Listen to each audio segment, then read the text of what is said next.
This is how the bookies have it then, looking ahead to Euro 2020 next summer. France, England, Spain, Belgium, Germany and the Dutch make up the top 6. But I know what you're thinking. Does Frank Leboeuf agree? Oh. Who are his top 5 Euro contenders? Frank? Okay, I shoot. So 5th, Spain. 4th, the Netherlands. 3rd, England. 2nd, Belgium. And even if I'm hard and sometimes harsh with my squad, France 1st and favourite. France number 1. Do we concur with that in the studio, gentlemen? Yeah, Pretty much, Yeah. Yep. Yeah? Yep. No problem with that. Yeah, I'm all right with that. Well, people aren't all right with it. They've already tweeted it. What? Even though this is hasn't even gone out yet. Why have is they? that? A lot of angry people over the last 24 hours Why on is that? Twitter. This is just one of them. So yesterday, ESPNFC had their Euro 2020 odds and had England, Spain and Germany ahead of Portugal. They're the defending champions and won the Nations League a few months ago. And now they have Felix and Fernandez. Give credit where credit is due. Were they our odds? No, they're not our odds. They're, So, exactly. they're Vegas's odds. They're Las Vegas's odds. We don't do the odds. We just put the odds up And discuss it. and discuss the odds. But even There are so, lots of angry people. lots of anger. But even so, to be fair, when we're talking about favourites, we don't really mention Portugal, do we?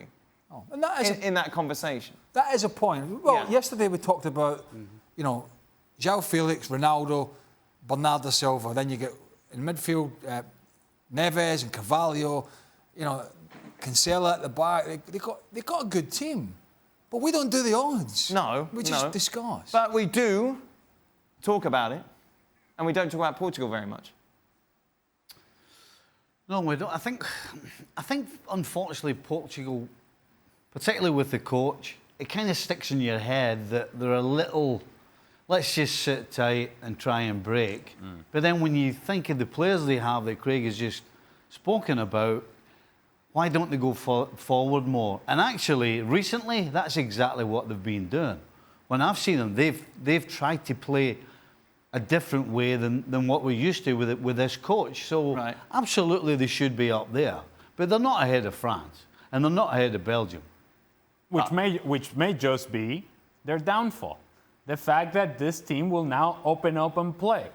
If you think about what they were in the last Euros, is a team that defended very well and they were disciplined and they had people behind the ball and they were so tough to break down.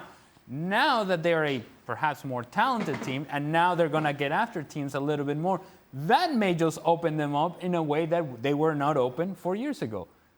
That's why I don't have them in my, I would say, my favorite, simply because even though they're more talented in the attack, they have more issues in the back line that they didn't have before. Frank, you don't have them in your top 5, but this is a team, let's not forget, who did beat the Dutch in the Nations League, yet you don't have them in the top 5, nowhere near. Yeah, because you have to make a choice and you have talents, but you know what, the truth of what you see now might not be the truth of what you're going to see within 9 months. And if I check with all the qualities and weaknesses of the whole squad, you know, I made that choice. The Netherlands, the Dutch are absolutely fantastic.